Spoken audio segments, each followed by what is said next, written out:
पिछले वीडियो में हमने जाना कि भविष्य में आने वाली तकनीकी सामानों की ज़रूरत ज़मीन के अंदर से नहीं बल्कि समुद्र के गहराइयों से मिलेगी। आइए इस वीडियो में जानते हैं कि क्या वो चीज़ें हमारे दैनिक दिनचर्या में हमारे लिए मददगार साबित होंगी भी या नहीं।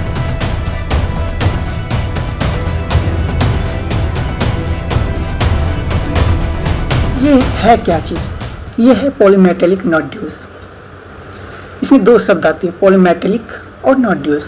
पॉलीमेटेलिक मीन्स एक धातु से ज़्यादा और नोड्यूल्स मीन्स ये आलू के शेप में होती है।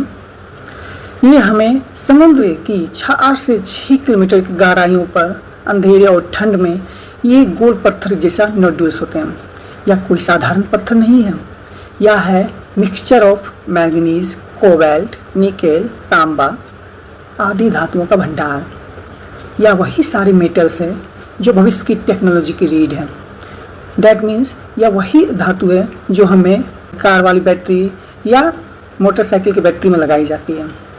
और ख़ास बात यह है कि भारत को international seabed authority that is ISA से 7.5 लाख स्क्वायर किलोमीटर के एरिया के एक्सप्लोर करने की लाइसेंस मिला हुआ है, यानी हम खनिज को निकाल सकते हैं।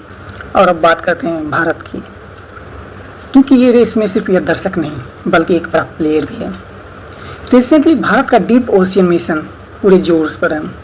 इसरो की तरह हम समुद्र की गहराइयों में भी कमाल कर रहे हैं। इस मिशन का लक्ष्य 6,000 मीटर डैट इज़ 6 किलोमीटर की गहराइयों तक पहुंचना। और इसके लिए हम बना रहे हैं मत्स्य 6000। यह एक ह्यूमन ऑपरेटेड सबमर्सिबल है जो 6 किलोमीटर डेप्थ से सैंपल कलेक्ट करेगा। यह हमारी अपनी देसी तकनीक से है, that is made in India के तहत यह बनाया गया है। मत्स्य 6000 जिसे भी कहा जाता है। इंडिया का लेटेस्ट अचीवमेंट के बारे में भी बात कर लेते हैं। ताज़ा खबर के अनुसार हम चले तो recently deep sea mining machinery से ही हम 5000 मीटर्स की गहराइयों में नोड्यूल्स को कलेक्ट किए हैं। यह एक बहुत बड़ा अचीवमेंट है और दिखाता है कि हम तकनीकी रूप से इस फील्ड में काफ़ी आगे बढ़ रहे हैं और अच्छे से बढ़ रहे हैं। और अब आती है सबसे दिलचस्प बात। ताज़ा खबर के एक कंपनी है जिसका नाम द मेटल्स कंपनी TMC है। उसने एक बहुत बड़ा अनाउंसमेंट किया है।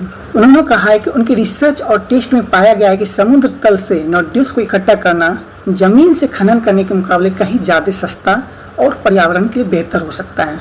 अगर हम वही खनिज और मेटल्स अगर हम धरती से निकालें तो हमें ज़्यादा महंगा पड़ेगा। अगर हम वही समुद्र के अंदर से निकालें तो वो ज़्यादा सस्ता और पर्यावरण के लिए लाभदायक भी होता है। और उसने यह भी दावा किया है कि इस प्रोसेस में कार्बन एमिशन 90% तक कम होगी। डैट इज अगर हम कोई एक